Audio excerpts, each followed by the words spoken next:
இந்த ஒரு அறிகுறி தென்பட்டால் போதும், மகர ராசிக்காரர்களாகிய உங்களுடைய வாழ்வில் இறைவன் கொடுக்கும் மிக பெரிய வரம் ஒன்று கிடைக்கும் என்று சொல்லக்கூடிய வகையில் எந்த நிகழ்வு இந்த தருணத்தில் அமைய போகிறது, அது என்ன அறிகுறி என்பதை சற்று விரிவாக பார்க்கலாம். இந்த வேளையில் மிக வலுவாக ராசியின் உச்ச அதிபதியாக இருக்கக்கூடிய செவ்வாய் மிக வலுவாக 4 மற்றும் 11ஆம் இடத்தின் அதிபதியாக பார்க்கப்படுகிறார். அவர் மிக அதிரடியான மாற்றத்தை சந்திக்கக்கூடிய வேளையில் ஆட்சி பலத்தை இழக்கிறாருங்க. 4ஆம் இடமான சுகஸ்தானத்தில் ஆட்சி பலத்தை இழக்கக்கூடிய செவ்வாய் இந்த வேளையில் பூர்வ புண்ணியஸ்தானம் ஆகிய 5ஆம் இடத்திற்குள் வருகிறாருங்க. ராசிக்கு உச்ச அதிபதியான செவ்வாய் பூர்வ புண்ணியஸ்தானத்தில் அமர்ந்து லாபஸ்தானமாகிய 11ஆம் இடத்தை அவரது சொந்த ராசியை பார்ப்பதால் உறுதியாகவே மிக பெரிய வரம் ஒன்று கிடைக்க போகிறது. மகர ராசிக்காரர்கள் நினைப்பதை காட்டிலும் சிறப்பான வாய்ப்புகள் கிடைக்க போகிறது என்பதை திட்டவட்டமாக எடுத்து காட்டுகிறார். சரியாக மகர ராசிக்காரர்கள் இந்த தருணத்தை தவறவிடாமல் பயன்படுத்தி கொள்ளுங்கள்.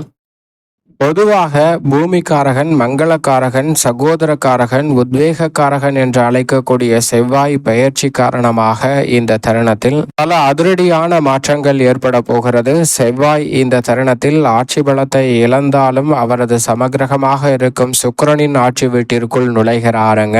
எனவேதான் இந்த வேளை நீங்கள் நினைப்பதை விட இறைவன் கொடுக்க போகும் மிக பெரிய வரம் ஒன்று கிடைக்க போகிறது. இந்த அறிகுறி உங்களுடைய வாழ்வில் உறுதியாகவே தென்பட்டால் என்பதை திட்டவட்டமாக செவ்வாயினுடைய பெயர்ச்சி இந்த தருணத்தில் உறுதிப்படுத்துகிறது. அது என்ன அறிகுறி, மிக பெரிய வரம் என்ன என்பதை விரிவாக பார்க்கலாம். அதற்கு முன்னதாக செவ்வாயை பொறுத்தவரைக்கும் நவ கிரகங்களிலேயே வீரத்தை விளைநிலமாக கொண்டவராக பார்க்கப்படுகிறாருங்க. செவ்வாயுடன் எந்த கிரகம் இணைந்தாலும் அதிரடியான ஆற்றலை வெளிப்படுத்தக்கூடிய அளவிற்கு வல்லமை பெற்றவராக பார்க்கப்படுகிறார். நவ கிரகங்களிலே சனி மற்றும் செவ்வாயின் இணைவு மட்டும்தான் சாதகமற்ற ஒன்றாக பார்க்கப்படுகிறது. அதே போன்று சனி மற்றும் செவ்வாயினுடைய பார்வையும் சில நேரங்களில் நல்ல பலன்களை கொடுக்க இயலாத அமைப்பு. மற்றபடி செவ்வாயுடன் எந்த கிரகம் இணைந்தாலும் நீங்கள் நினைப்பதை விட அதிரடியான மாற்றங்களை ஏற்படுத்தி கொடுக்கக்கூடிய வல்லமை பெற்றவராக இருப்பவர் தான் செவ்வாய். அப்படிப்பட்டவர் இந்த வேளையில் பெரும்பாலும் தனித்துதான் வலம் வர போகிறார். சந்திரனுடன் சில நாட்கள் இணைந்து வலம் வர போகிறாருங்க.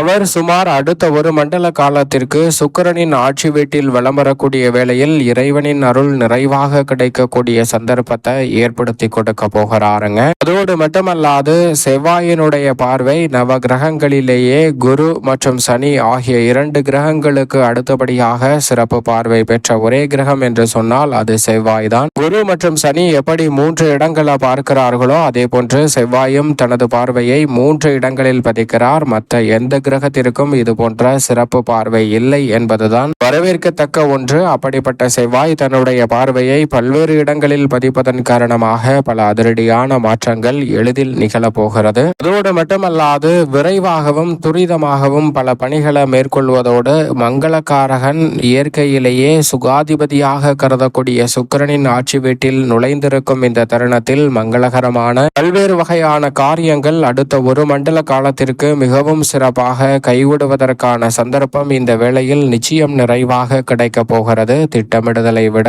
பல்வேறு வகையில பல வளர்ச்சி நிறைந்த வாய்ப்புகளும் சந்தர்ப்பங்களும் உறுதியாகவே உங்களை தேடி வரும் என்பதை செவ்வாய் எடுத்து காட்டுகிறாருங்க. உதாரணமாக ஒரு கதை ஒன்றை பார்க்கலாம். ஒரு 2 மிகப்பெரிய ராஜ்யங்களுக்கிடையே போரானது அறிவிக்கப்படுகிறது. அந்த 2 ராஜ்யங்களும் போரை மேற்கொள்ளும் போது அந்த 2 ராஜ்யங்களுக்குமே ஏராளமான பொருள் சேதம் ஏற்படும். அது மட்டுமல்லாது பல வீரர்களை இழக்கக்கூடிய ஒரு சூழலும் உருவாகும். அப்படி பெரிய அளவுல போர் ஏற்படக்கூடிய அந்த தருணத்தை தவிர்க்க வேண்டும் என்றால் அதை ஒரு போட்டியை வைத்து அந்த போட்டியின் மூலம் கிடைக்கக்கூடிய தீர்வை வைத்து நாம் முடிவு செய்து கொள்ளலாம். நட்பு ராஜ்யமாக மாறிவிடலாம் என்று முடிவு செய்கிறார்கள். அந்த போட்டியில் யார் வெற்றி பெறுகிறார்களோ அவர்கள் சொல்வதுதான் இறுதி முடிவு என்று முடிவு செய்யப்படுகிறது. அதற்கு மற்றொரு வலிமை வாய்ந்த நாடானது நடுநிலை வைக்க போகிறது. அந்த நாடுதான் அந்த போட்டியை நடத்த போகிறது. அது என்ன போட்டி என்றால் மிக நுட்பமான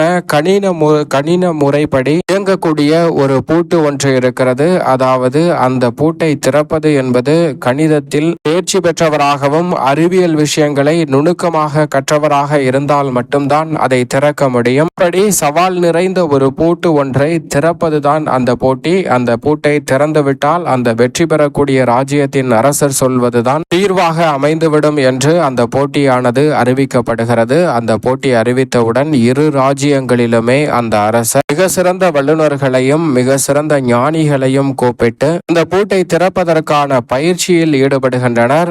அது மாதிரி பயிற்சியில் ஈடுபடும் போது ஒரு அரசர் முழுமையாக தூங்காமலே அந்த போட்டியில் எப்படியாவது வெற்றி பெற வேண்டும் என்று தொடர்ந்து பயிற்சிகளை மேற்கொள்கிறார். ஆனால் மற்றொருவர் சில விஷயங்களை நன்கு கற்றுக்கொண்டறிந்ததற்கு பிறகு அந்த போட்டியில் நாம் வெற்றி பெற்றுவிட முடியும். அந்த போட்டியில் வெற்றி பெற்றதற்கு பிறகு அந்த நாட்டை அந்த ராஜ்யத்தை நமது நட்பு ராஜ்யமாக மாற்றிக்கொள்ள முடியும் என்ற ஒரு உணர்வுடன் ஓய்வெடுக்கிறாருங்க. அது மட்டுமல்லாது சில விஷயங்களை எளிய முறையில் கற்றுக்கொள்கிறார். அடுத்த நாள் போட்டி துவங்கியவுடன் முதல் வாய்ப்பு அந்த எதிரி நாட்டு ராஜாவிற்கு வழங்கப்படுகிறது. அவர் அந்த பூட்டின் அருகாமையில் வந்து பல விஷயங்களை மேற்கொண்டு பார்க்கிறாருங்க.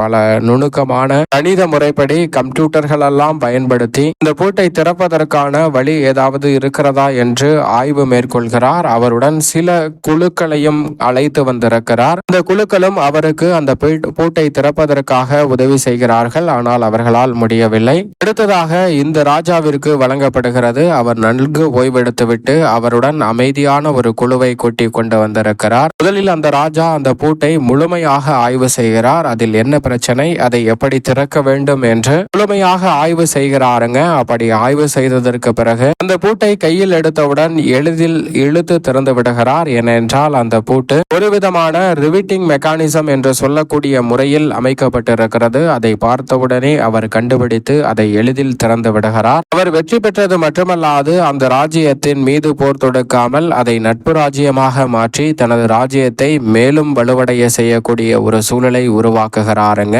இப்படி அந்த ராஜாவிற்கு எப்படி வெற்றி கிடைத்ததோ அதுபோன்றுதான் இந்த தருணத்தில் மங்களக்காரகரான செவ்வாய் உங்களுடைய வாழ்வில் இறைவனின் அருளால் மிக பெரிய அளவிலான வரம் ஒன்றை கொடுக்க போகிறாருங்க. அந்த வரம் கிடைக்க வேண்டும் என்றால் அதற்கு மிக முக்கியமான ஒரே ஒரு அறிகுறி தென்பட்டாலே போதும். அது என்ன அறிகுறி என்று பார்த்தால் அந்த ராஜாவிற்கு நாம் எப்படியும் வெற்றி பெற்று விடுவோம் என்ற உள்ளுணர்வு சொல்லியதால் நல்ல ஓய்வெடுத்து அடுத்த நாள் அந்த போட்டிக்கு தயாராகி வந்தார். ஆனால் மற்றொரு ராஜா தொடர்ந்து பயிற்சிகளை மேற்கொண்டே கொண்டு இருந்தாரே தவிர அவருக்கு அந்த உள் உணர்வு என்பது ஏற்படவே இல்லை. இந்த ஒரு உள் உணர்வு மட்டும் உங்களுடைய வாழ்வில் நிச்சயமாக தென்பட்டால், இந்த ஒரு அறிகுறி தென்பட்டால் இறைவன் கொடுக்க போகும் மிக பெரிய வரம் ஒன்று உறுதியாகவே கிடைக்கும். அது என்ன வரம் என்றால் அது உங்களுடைய எதிர்பார்ப்பை பூர்த்தி செய்வதாகவும், குறிப்பாக நீங்கள் எதிர்பார்க்கக்கூடிய திருமணம், புத்திரபாகியம், பொருளாதார ரீதியான சூழல், அரசியலில் வளர்ச்சி, நீங்கள் எதிர்பார்க்கக்கூடிய பதவி,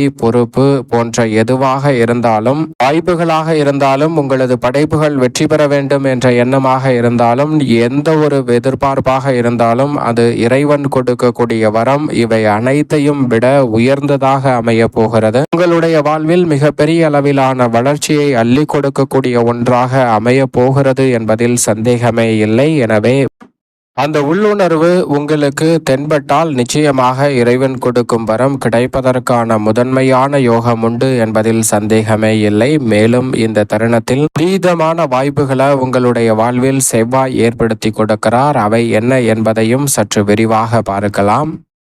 மகர ராசிக்காரர்களுக்கு ராசியின் உச்ச அதிபதியாக திகழக்கூடிய செவ்வாய் இந்த தருணத்தில் நீங்கள் எதிர்பார்ப்பதை விட பூர்வ புண்ணிய ஸ்தானமாகிய 5 நுழைந்திருப்பதால் பல புதிய வாய்ப்புகள் சற்று தாராளமாகவே உங்களை தேடி வருகிறது. லாபாதிபதி லாபஸ்தானத்தில் அமர்வதை விட பூர்வ புண்ணியத்தில் அமர்ந்து லாபஸ்தானத்தை பார்ப்பதால் லாபம் உயர்வதற்கான சந்தர்ப்பம் உண்டு. பூர்வீக சொத்துக்கள் ரீதியான பல பிரச்சனைகளும் நெருக்கடிகளும் இந்த தருணத்தில் நீங்க போகிறது. நீங்கள் எதிர்பார்ப்பதை விட திருமணம், காதுகுத்து என பல்வேறு வகையான சுபகாரியங்கள் கைகூடும். அதிலும் குறிப்பாக பூர்வ புண்ணிய ஸ்தானம் வலுப்பெறுவதால் ஆன்மீக சிந்தனை அதிகரிக்கும். ஆன்மீக பணிகளை இந்த தருணத்தில் சிறப்பாக மேற்கொள்ளக்கூடிய சந்தர்ப்பம் உண்டு. உங்களுடைய ஒரு உள் உணர்வு, சொத்துக்கள் ரீதியான பிரச்சனை, நீதிமன்ற வழக்குகள் போன்றவற்றிற்கு சிறப்பான தீர்வு கிடைக்க போகிறது என்பதை உறுதிப்படுத்துகிறது. இறைவன் கொடுக்கும் மிகப்பெரிய வரம். உங்களுடைய உள் உணர்வு அதை உறுதிப்படுத்தக்கூடிய வகையில் இந்த வேளையில் நிச்சயமாக அமைய போகிறது. அதோடு மட்டுமல்லாது இந்த தருணத்தில் வீடு கட்டுதல், வீடு வாங்குதல், பழைய கடன்களை அடைத்தல் போன்ற பணிகளை விரைவாகவும் துரிதமாகவும் செய்து முடிக்கக்கூடிய நல்ல சந்தர்ப்பம் இந்த தருணத்தில் நிச்சயமாக கிடைக்க போகிறது.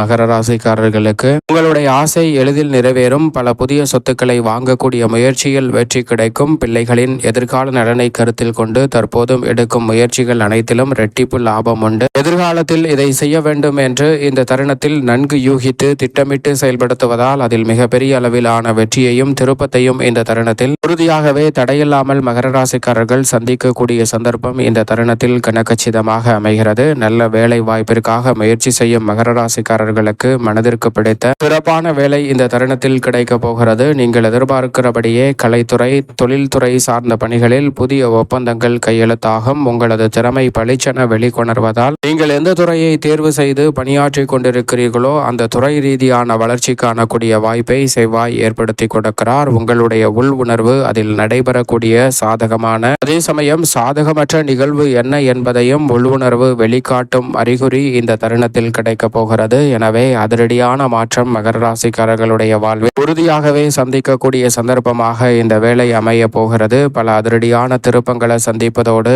இந்த தருணத்தில் எளிதிலும் கவனத்துடன் செயல்பட்டு நன்மை நிறைந்த ஒரு தருணமாக மாற்றிக்கொள்வதற்கான முதன்மையான அதிர்ஷ்ட யோகம் கிடைக்கிறது. தள்ளி தள்ளி சென்று கொண்டிருந்த வாய்ப்புகள் இந்த தருணத்தில் வந்து சேரும். ஆசிரியர்களின் ஒத்துழைப்பு சாதகமாக அமைவதால் மாணவர்களின் கல்வியில் மிகவும் சிறப்பான வளர்ச்சி இந்த தருணத்தில் கிடைக்க போகிறது. ஆரோக்கிய தொல்லைகள் பெரிய அளவில் விலகும். நீங்கள் எதிர்பார்க்கக்கூடிய பரிபூரண உடல்நல சுகம் பெறக்கூடிய சந்தர்ப்பம் இந்த தருணத்தில் உண்டு. பல பிரச்சனைகளுக்கு சுமூகமான தீர்வு கிடைப்பதோடு பகை உணர்ச்சி இந்த தருணத்தில் முற்றிலுமாக நீங்கும். இந்த தருணத்தில் விவசாயத்துறையின் அதிபதியாக பார்க்கக்கூடிய செவ்வாய் மிக வலுவாக பூர்வ புண்ணிய ஸ்தானத்தில் அமர்ந்திருப்பதால் விவசாய தேவைகள் அனைத்தும் எளிதில் கிடைக்கும். நீங்கள் எதிர்பார்க்கிறபடியே நிச்சயமாக புதிய அசையும் அசையா சொத்துக்களை ஒரு குண்டுமணி அளவாவது மகர ராசிக்காரர்கள் இந்த தருணத்தில் உங்களது பெயரில் பதிவு செய்யக்கூடிய நல்ல சந்தர்ப்பம் உறுதியாகவே உண்டு. விவசாயத்திற்கு தேவையான அடிப்படையான வசதிகளை முன்கூட்டியே நன்கு கணித்து திட்டமிட்டு செய்து முடிக்கக்கூடிய சந்தர்ப்பம் இந்த தருணத்தில் கிடைக்க போகிறது. எனவே நீங்கள் விரும்பியபடியே விவசாயம் சார்ந்த பணிகளில் வளர்ச்சி நிறைவாக கிடைக்கும் வேலையாக அமைகிறது. தசாபதிகள் வலுவாக இருப்பின் எதிர்பார்ப்பதை விட